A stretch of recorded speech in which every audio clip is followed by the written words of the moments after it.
ये हैं प्रधानमंत्री नरेंद्र मोदी और नीतीश कुमार।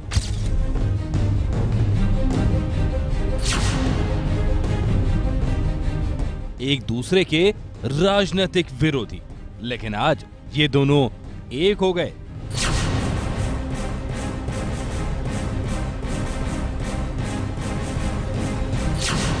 एक रंग, एक ढंग, एक बोली।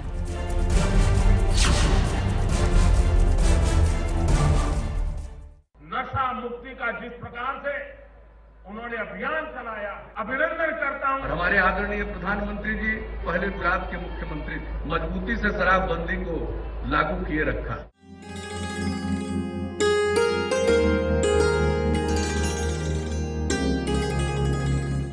एक ओंकार सतनाम करता पुरख निर्भव निर्वैर। सिखों के 10वें गुरु गुरु गोविंद सिंह की 350वीं जयंती के मौके पर प्रकाश पर्व के लिए पटना जगमग कर रहा है। लेकिन ये मौका अब नरेंद्र मोदी और नीतीश कुमार की यादगार मुलाकात के लिए भी याद रखा जाएगा। केसरिया रंग की पगड़ी पहने नीतीश कुमार और नरेंद्र मोदी पास पास बैठे थे। कभी नीतीश कुछ समझाते दिखे तो कभी दोनों ठहाके लगा रहे थे। नीतीश और मोदी के चेहरे की मुस्कान कभी खत्म ही नहीं हुई। ये केमिस्ट्री पहली बार कैमरे पर नजर आई। इस समीकरण का स्वाद दोनों की जुबान पर कैसे आया, बताएंगे आगे। लेकिन मेल मिलाप की तस्वीरों के बीच आपको उस तस्वीर की याद दिला देते हैं जब ऐसे ही एक हंसी खुशी की मुलाकात की तस्वीर ने दोनों के रास्ते अलग कर दिए थे। 2009 में लोकसभा चुनाव के वक्त मोदी और नीतीश मंच पर कुछ इस अंदाज में मिले थे। लेकिन 2010 में जब ये तस्वीरें बिहार के अखबारों में विज्ञापन के तौर पर छपी तो बवाल हो गया। लेकिन इस मुलाकात के मायने निकाले जा रहे हैं।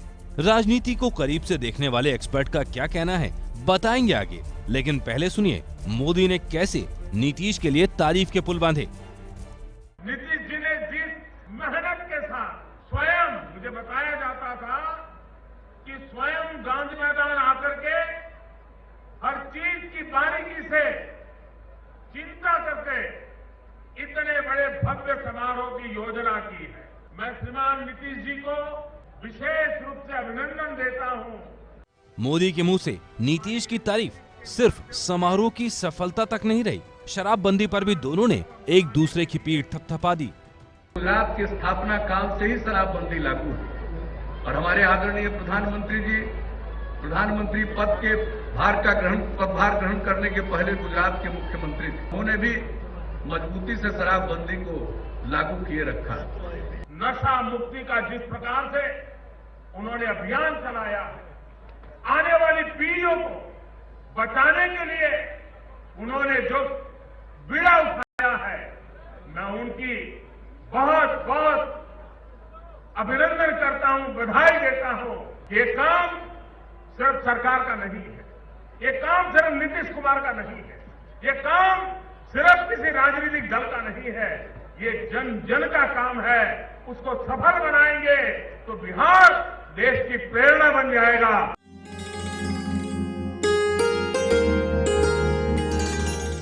रब ने बना दी जोड़ी के साइड इफेक्ट्स आरजेडी और बिहार बीजेपी के लिए क्या होंगे, आपको बताएंगे आगे। पहले ये जान लीजिए कि प्रधानमंत्री मोदी बिहार के जिस शराबबंदी के मॉडल को देश के लिए प्रेरणा बता रहे हैं, वो शराब देश में किस कदर खुली है। एसोचैम की माने तो भारत में शराब की खपत हर साल 19 अरब लीटर है। इससे हर साल करीब 1,45,000 करोड़ रुपए का कारोबार होता है। भारत दुनिया का तीसरा सबसे बड़ा शराब का बाजार और ये सबसे तेजी से बढ़ता बाजार भी है। एक आंकड़े के मुताबिक देश में बनी विदेशी शराब की खपत 36% है, जबकि इंपोर्टेड विदेशी शराब 3% है। सबसे ज्यादा 48% खपत देसी शराब की है। वैसे जिस गुजरात में शराबबंदी का जिक्र नीतीश कर रहे थे, उसकी भी जानकारी आपके लिए हम लेकर आए हैं। 1960 में महाराष्ट्र से अलग होने के बाद गुजरात राज्य बना और तब से ही शराबबंदी वहां लागू है। हालांकि सरकारी आंकड़ों के मुताबिक पिछले 5 सालों में 2500 करोड़ की अवैध शराब जब्त हुई है। गुजरात में गैर कानूनी ढंग से शराब पंजाब, हरियाणा, राजस्थान, मध्य प्रदेश से आती है। गैर कानूनी ढंग से जहरीली शराब पीने से अब तक 3000 लोगों की मौत हो चुकी है। सेहत को वजह बताकर राज्य में शराब पीने का परमिट मिल सकता है, जिसे हेल्थ परमिट कहते हैं। राज्य की 6 करोड़ आबादी में 55,000 लोगों के पास हेल्थ परमिट्स हैं, जबकि पूरे राज्य में शराब बेचने वाली सिर्फ 60 दुकानें हैं। शराब के आंकड़ों के बाद अब सियासत पर लौट चलते हैं, जहां मोदी और नीतीश की खुशनुमा मुलाकात पर बिहार बीजेपी ने भविष्य की संभावनाओं की तस्वीर भी पेश कर दी है। एक बात है कि राजनीति में कोई स्थायी दोस्त और दुश्मन नहीं है। अगर नीतीश जी लालू के साथ जा सकते हैं तो यही नीतीश कुमार तो बीजेपी के साथ 17 साल तक थे, तो राजनीति में कब कौन कहां जाएगा ये कोई इसकी भविष्यवाणी नहीं कर सकता। हालांकि नीतीश के साथ सरकार चला रहे लालू कह रहे हैं कि तारीफ करना तो पीएम मोदी की मजबूरी है।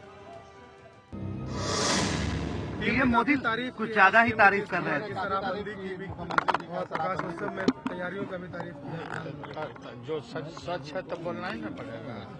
कहा जा रहा है नोटबंदी का समर्थन किया था, इसीलिए यहाँ पीएम ने भी कहीं न कहीं नीतीश कुमार की शराबबंदी का अब बेकार का बात खोचर आप लोग लगाते रहते हो। नरेंद्र मोदी पटना ऐसे मौके पर पहुंचे हैं जब नोटबंदी के समर्थन और विरोध के सुर काफी सारे सुने गए।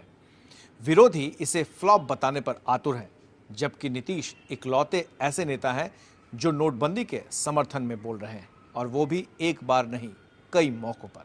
हमको तो लगता है व्यक्तिगत रूप से भाई, मेरी अपनी समझ, क्षमा करेंगे, मेरी राय है, ये भ्रष्टाचार, काला धन, गड़बड़ी के खिलाफ अगर कुछ भी होता हम साथ। ये नीतीश की तारीफ का ही असर था कि संसद में विरोधियों को भी सरकार के सांसद चुप करा दिया करते थे। जेडीयू अध्यक्ष पर वित्त मंत्री का ये पलटवार सुनिए।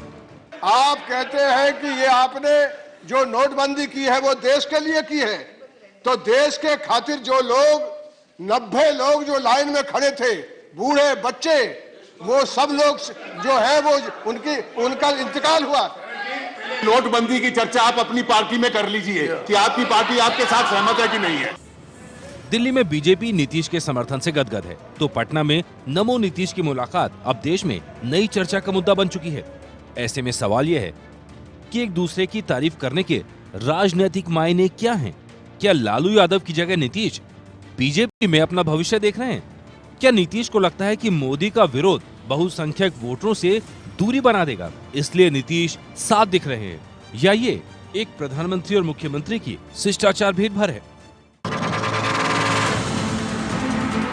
नोटबंदी के बाद जो कुछ दिख रहा है वो निश्चित रूप से सामान्य सीएम और पीएम वाला रिश्ता नहीं है, ये उससे ऊपर कुछ पक रहा है। हो सकता है कि प्रधानमंत्री चाहते हों कि देश का काम करना है, तो जो अच्छे लोग उनकी नज़र में हैं उनको वो टारगेट करें। नीतीश कुमार की अपनी पॉलिटिक्स भी लगातार ये दिख रही है कि अब वो बिहार से बाहर आना चाहते हैं। शायद कोई बड़ा पद दे के उनको सेंट्रल कैबिनेट में ले आया जाए, उनको कोई बड़ी जिम्मेवारी और दी जाए, तो अगर इस किस्म की दोस्ती होती है तो वो भी देखने लायक होगा।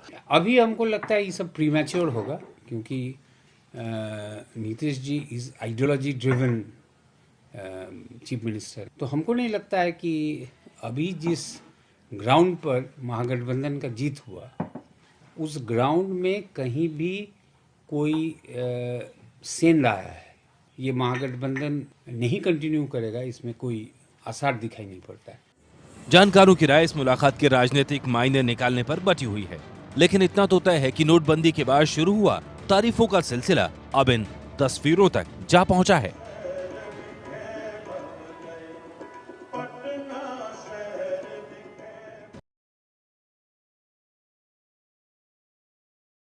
सौगंध मुझे इस मिट्टी की, मैं देश नहीं मिटने दूंगा, मैं देश नहीं झुकने दूंगा। सौगंध मुझे इस मिट्टी की, मैं देश नहीं मिटने दूंगा, मैं देश नहीं झुकने दूंगा। सौगंध मुझे इस मिट्टी की, मैं देश नहीं मिटने दूंगा, मैं देश नहीं झुकने दूंगा। सौगंध मुझे इस मिट्टी की, मैं देश नहीं मिटने दूंगा, मैं देश नहीं झुकने दूंगा। सौगंध मुझे इस मिट्टी की, मैं देश नहीं मिटने दूंगा, मैं देश नहीं झुकने दूंगा।